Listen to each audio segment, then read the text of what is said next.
In this video, we're having a comparison between Authelia versus Authentik versus Keycloak.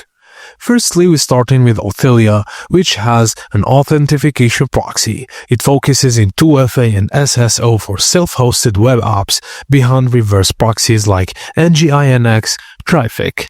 It's best for users wanting simple, secure login for multiple web apps. It is lightweight and great for home lab setups, but it has no built-in user management UI and the config is heavy.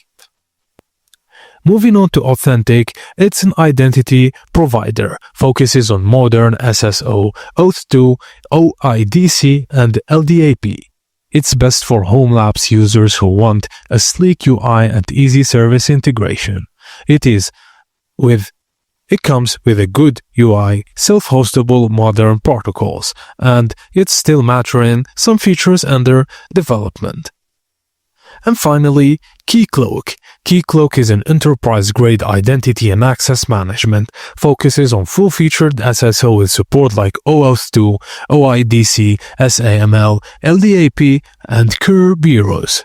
It's best for enterprises and power users needing robust IAM features. It has a very powerful UI and an enterprise-ready interface, but it is heavy, complex to configure and maintain. So, choose Authelia for simple reverse proxy-based 2FA or SSO. Choose Authentik for modern self-hosted SSO with a friendly UI. And finally, choose Keycloak for large-scale enterprise-grade identity management. And that's it, guys. Thank you for watching, and please don't forget to like and subscribe for more.